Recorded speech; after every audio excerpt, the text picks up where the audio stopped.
is cognitive principles. Cognitive principles is related mainly to mental and intellectual functions. There are 5 kinds of cognitive principles. First is automaticity. In automaticity, the learner moves gradually away from focusing on form in order to speed the processing of the language. Also, it is the ability to use language using automatic processing. Second is meaningful learning. It is a very simple principle. The teacher has to make sure that it's all of lessons, all of designs, that the material is relevant, the material is interesting, and the material is challenging to learners so that they can have better long-term retention and better applicability to the real life world. There are some classroom implications of meaningful learning principles. First is capitalize the students' interests, academic goals, and career goals. Second is associate a new topic or concept with the students' existing knowledge and background. And third is avoiding the pitfall of rote learning. And the third of cognitive principle is the anticipation of rewards. In this principle, students expect to get some kind of reward out of learning. The constructive classroom implications are: 1. Provide immediate verbal praise and encouragement to students as a form of short-term reward. 2.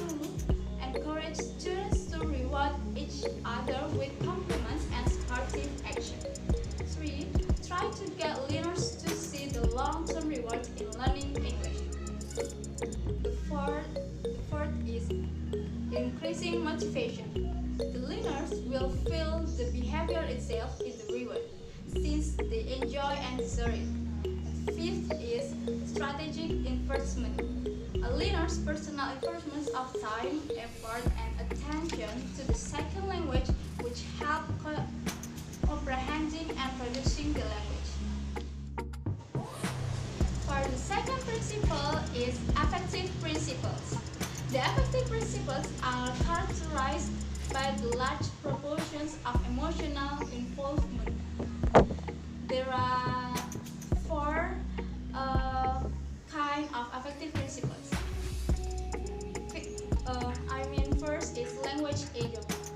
The language ego developed by the second language learners can make them feel fragile, and it can cause a rising of inhibitions. There are possibilities of bringing relief to the situation and providing effective support. 1.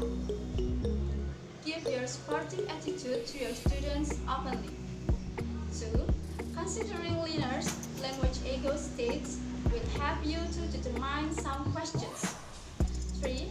Help students to understand that the confusing of developing the second self in the second culture is a normal and natural process.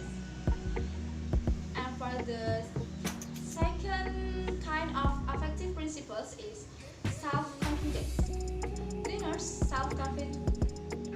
Learners' self-esteem is an essential factor when successfully accomplishing tasks. And the third kind of affective principle is risk-taking. It is very important to take calculated risk in attempting to use the language. And the last kind of affective principle is the language-culture connection. When you teach a language, you also teach its inherent complex system of cultural characteristics. Some classroom applications are: 1. Discuss cross-cultural differences with your students. 2. Teach your students the cultural connections, especially the social-linguistic aspect of the language. 3. Screen your techniques for material that may be culturally offensive. And the last principle is linguistic principles. Linguistic principles are centered on language itself and on how learners deal with complex linguistic systems. There are three kinds of linguistic principles. First is native language effect. The native language can interpret or facilitate setting language processing and completion and comprehension. And some classroom suggestions here are: 1. Regard learners' errors as important windows to their underlying system and provide appropriate feedback on them. 2. Have the students to understand that not everything about their native language system will cause error. And the last is thinking directly in the target language usually help to minimize inference errors. And the second kind of linguistic principle is interlanguage.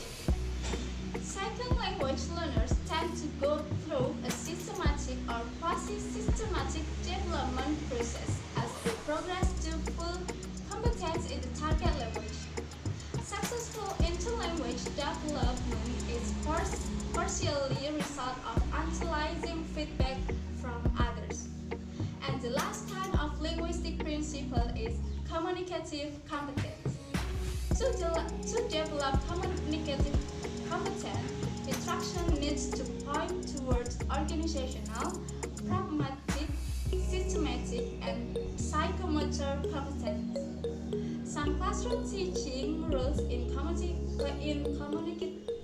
competence are: 1. Give grammar some attention, but don't neglect the other important competence. 2. Some of pragmatic aspects of language are subtle and very difficult, so you have to make sure to teach subtly. And 3. Don't forget that psychomotoric skills are an important component of functional and sociolinguistic aspect of language. 4. Make sure that your students have opportunity to gain some fluency in English. 5.